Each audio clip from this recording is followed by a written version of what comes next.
Welcome back everyone. आज हम एक और जनरल एंट्री का एक कंप्लीट क्वेश्चन कर लेते हैं। इसके बाद आपके जो भी थोड़े बहुत बाकी डाउट्स होंगे वो भी क्लियर हो जाएंगे। ठीक है, तो चलिए वीडियो को हम स्टार्ट करते हैं और आपको आपकी स्क्रीन पर क्वेश्चन शो हो रहा होगा। ओके, इसके अकॉर्डिंग हम एंट्रीज करते हैं। अब देखिए, पहली एंट्री आपको दिख रही है। पहली एंट्री क्या है? अब इसमें भी ईयर क्या दे रखा है आपको? सबसे पहले हम ईयर फिल कर देते हैं एक ही बार, 2016। और पहली एंट्री है अप्रैल 1।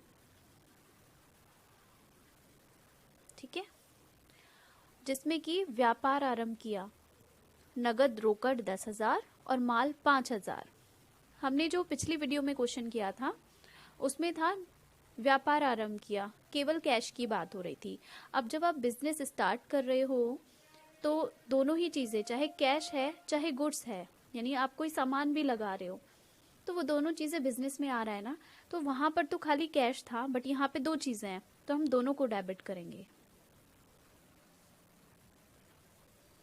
Cash account debit and goods. आप इसकी जगह परचेज भी लिख सकते हो, ऑब्लिक करके लिख देती हूँ, कोई एक ही यूज करेंगे आप, या तो गुड्स या फिर purchase. 2, capital account narration, being business started with cash and goods. दोनों चीजें लगाई इसने बिजनेस में। ठीक है, कैश कितना दिख रहा है आपको? 10,000, तो हम डाल देते हैं। गुड्स कितना है भाई? 5,000। अब दोनों मिलके, अब दोनों कॉलम बैलेंस होते चलते हैं ना, तो हम दोनों मिलके टोटल 15,000 का इसका कैपिटल का पैसा लगा। ठीक है, एज अ कैपिटल इसने लगाई चीजें। हो गया बैलेंस हमारा। आगे बढ़ते हैं। आगे देखिए, आगे इसने सेकेंड एंट्री है सीधे 13 अप्रैल। ठीक है, अप्रैल 13। सोहन को उधार माल बेचा। क्लियर है, उधार है सोहन को, तो Sohan debit. To sales account narration, being goods sold. किसको? टू सोहन। कितने का अमाउंट है? 600। एंट्री कर देते हैं हम क्लोज। इसके बाद आगे है 14 अप्रैल, अप्रैल 14। राम को भुगतान दिया और उससे छूट मिली। भाई डिस्काउंट वाली एंट्री नहीं सीखी ना अभी तक आपने, इसीलिए मैंने आज एक और कंप्लीट क्वेश्चन कराने का सोचा था। ठीक है, तो आपको दिख रहा है यहाँ पे राम को, किसको पेमेंट कर रहे हो आप? राम को, तो को डेबिट, राम डेबिट। बदले में आपके पास से क्या जा रहा है? Cash, cash account. But discount भी है इस एंट्री में। हमेशा ध्यान रखना, जब डिस्काउंट किसी एंट्री में होता है, ठीक है, तो डिस्काउंट हमेशा कैश के साथ में ही जाएगा। यानी कैश जिस साइड में होगा डिस्काउंट उसी के साथ में वहीं पर एडजस्ट किया जाता है। और इस एंट्री में राम को पेमेंट कर रहे हो, को डेबिट, यानी राम तो डेबिट में ही जा रहा है। आपके पास से टू कैश क्रेडिट होगा तो डिस्काउंट भी क्रेडिट ही करोगे आप। ठीक है, अब कितने का अमाउंट है? अब देखिए 985 जा रहा है आपके पास से कैश। डिस्काउंट का कितना है? 15। टोटल कितना हो गया? 1000। दैट मीन्स राम से आपने 1,000 का सामान खरीदा होगा और जब आप पेमेंट कर रहे हो तो आप केवल 985 दे रहे हो, 15 रुपये आपको छूट मिल गई। ठीक है, तो 15 रुपये आप छूट में दिखाओगे और आपको की तरफ से केवल जाएगा कैश 985। हो गए दोनों कॉलम फिर से balance. Narration, being payment given to Ram with discount complete. इसके बाद नेक्स्ट एंट्री आगे दिख रहा है आपको 16 तारीख, अप्रैल 16। क्या दिख रहा है, सोहन से पूर्ण भुगतान में मिले। अब ये ध्यान रखना, सोहन से मिल रहे हैं और पूर्ण भुगतान में मिल रहे हैं। अब ये देखो, सोहन तो ऊपर भी आया था ना, देखिए ऊपर आया था ये सोहन, और आपने इससे 600 का सामान खरीदा था, बेचा था आपने सोहन को 600 का। लेकिन अब आपको पूर्ण भुगतान में उससे मिल रहे हैं 590। भाई 10 रुपए कहाँ गए, 10 रुपए आपने छूट के होंगे, ठीक है। तो सोहन से मिल रहे हैं, कैश आया, सोहन से, तो सोहन तो गया 2 में। अभी बोला था अगर डिस्काउंट होता है तो कैश के साथ में ही एडजस्ट होगा, यहाँ पे कैश डेबिट हुआ है तो डिस्काउंट भी डेबिट करेंगे। नरेशन बीइंग, अब आपको पेमेंट मिल रहा है ना, पेमेंट रिसीव्ड, किससे, फ्रॉम सोहन विद डिस्काउंट।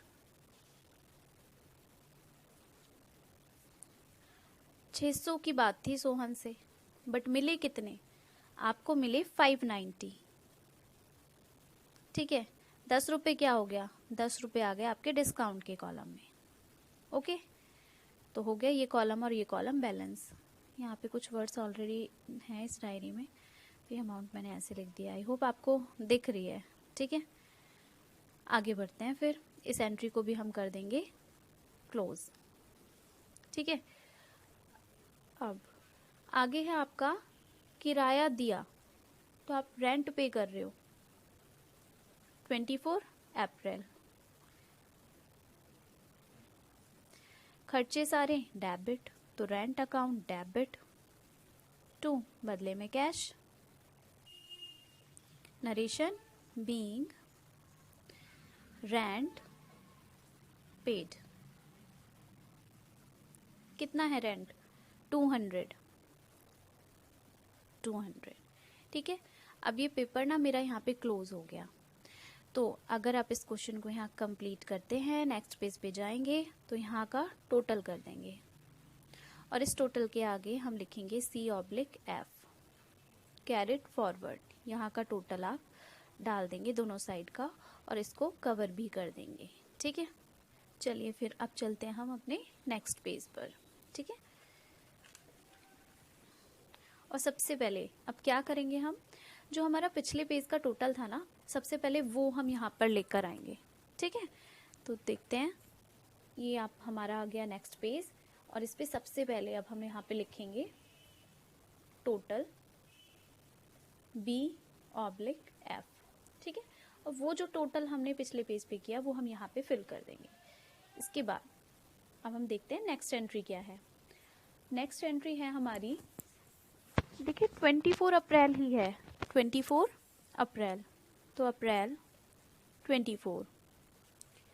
पहले था किराया दिया, आप कह रहे वेतन दिया, और उससे नेक्स्ट एंट्री देखिए दान में दिए, वो भी 24 अप्रैल।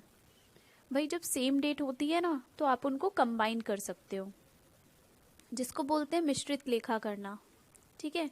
तो अब हम रेंट, सैलरी और दान दोनों को, तीनों को कंबाइन कर सकते थे, बट एक एंट्री तो हम पीछे अलग से कर चुके हैं।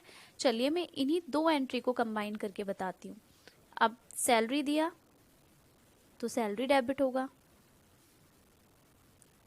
डोनेशन भी डेबिट होगा,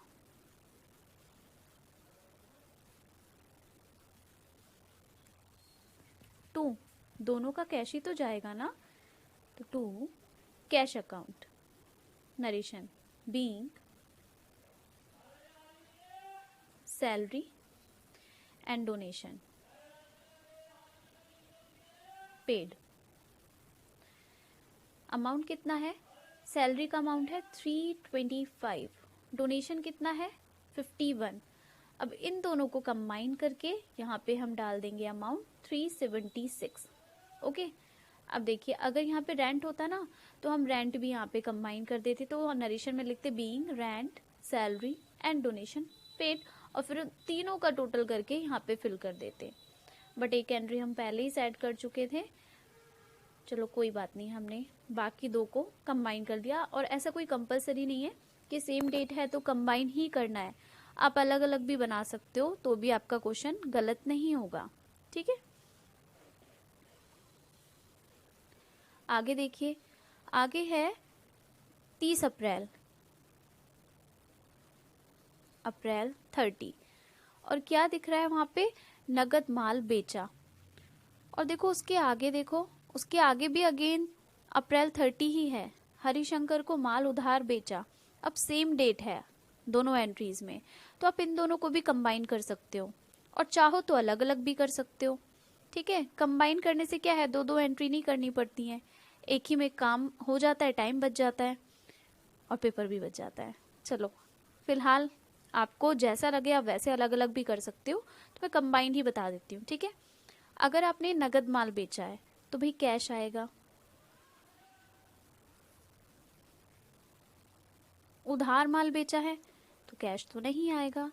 लेकिन दोनों ही कंडीशन में सेल तो हो रहा है ना, सेल कॉमन है, 2 में ही जाएगा।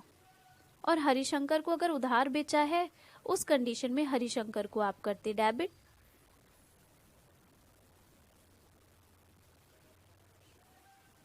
सेल दोनों में कॉमन था तो वो एक ही बार लिख देंगे हम, नरेशन लिख देते हैं अब हम, बीइंग गुड्स सोल्ड, दोनों में ही बेचा है तो इतना भी इनफ है।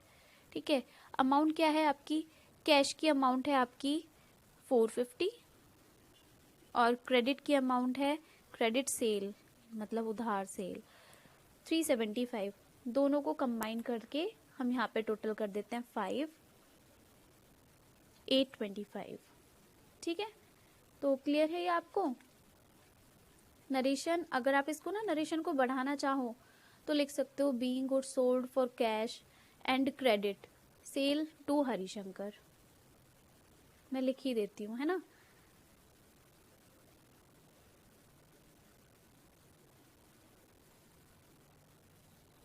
And credit sale to Harishankar, यानी कैश में सेल थी और क्रेडिट भी सेल थी, क्रेडिट सेल थी हरिशंकर के साथ में, बाकी कैश का आपको ऊपर क्लियर है ही। अब हम इसको कर देते हैं क्लोज। अब हमारा हो गया यहाँ पे क्वेश्चन कंप्लीट। लास्ट जो हमारा काम रह गया वो रह गया इसका टोटल करना। और आपको पता है जब हमारा क्वेश्चन कंप्लीट हो जाता है तो कंप्लीट जो टोटल होता है उसको बोलते हैं ग्रैंड टोटल।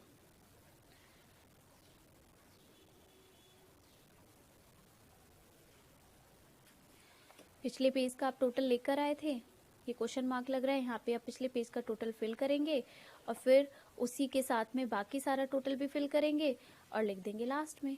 हो गया क्वेश्चन कंप्लीट। ठीक है, अब आपको इस क्वेश्चन को करने के बाद एक तो आपने कंबाइन एंट्री सीख ली, दूसरा आपने डिस्काउंट कैसे एडजस्ट करते हैं एंट्री में वो सीख लिया।